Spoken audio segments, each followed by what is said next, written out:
mentioned, obviously KKK and resurgence during the years of civil rights.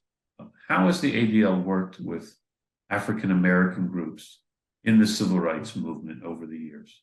Yeah, we had already in the late 40s started to do certain things. For example, our Florida office in the Deep South held only integrated events at a time when those things were not acceptable for society.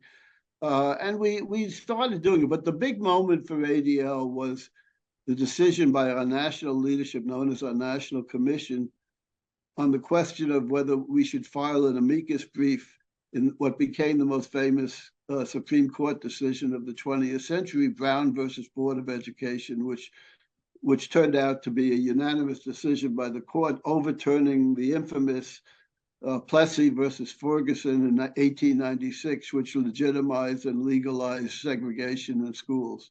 ADL had a major debate. It was a fascinating debate. I always refer to it because one of our B'nai B'rith members from Mobile, Alabama, got up in the middle of the debate and said, if ADL does this, there's going to be Jewish blood flowing on the streets of Mobile, meaning that Jews in the South felt very vulnerable because when they hear a Jewish organization is standing up for civil rights. But fortunately, our leadership overwhelmingly voted to enter the case, and they did it both on moral grounds. It was the Jewish thing to do. Segregation was un-Jewish.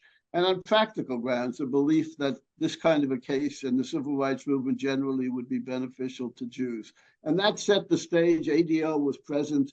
If you come to our national office, you'd see a picture of our then director, Ben Epstein, standing next to Martin Luther King Jr. and Lyndon Johnson when they were discussing the Voting Rights Act. And we were there at Selma. We were there at the March of Washington. We were just involved at every level. We obviously were not the leaders. It was led by African Americans, but we were very much a part of a broader movement in which Jews played a significant role in the civil rights thing. And this really was the realization of that thing I talked about in the original charter, which is that we not only would work to protect Jews, but to work for equal rights for all. So that became our history over the next 20 years of involvement. There are those who might contend that the relationships between the Jewish community and the African American community have suffered over the years, and it's not what it used to be. Do you agree with that? And how has the ADL helped and continues to help in building those bridges? Yeah, I mean, look, everything has gotten so much more complicated. In those days of the civil rights movement, pardon the expression, things were really black and white, meaning these were pure moral issues. What had gone on in America, obviously slavery, but even after slavery, Jim Crow, these were evil things. And Jews had no hesitation to join in, and African Americans welcomed allies in the struggle for civil rights. But Jews were, in many cases, were leaders of some of the civil rights groups, and many of the African wanted to seize control of their own destiny kind of thing. And then there were issues of affirmative action that came into play. Jews had opposed quotas because it had always harmed Jews. Now everyone was talking about affirmative action for African. So there were a lot of complicated issues. And what I say is we continue to work we look for opportunities to work with African Americans. Clearly when there are some terrible things that go on, we're out there.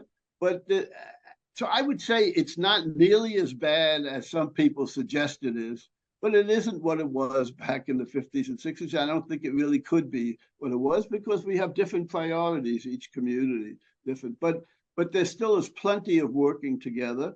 And there are also challenges. I mean, Louis Farrakhan is a real challenge, not because ADL has described him as a leading anti-Semite in America, but because he gets respectability from too many responsible Black leaders, which sends a bad signal, giving legitimacy to a Jew hate. So there are real issues, but there's also a lot of work that goes in together in the two communities.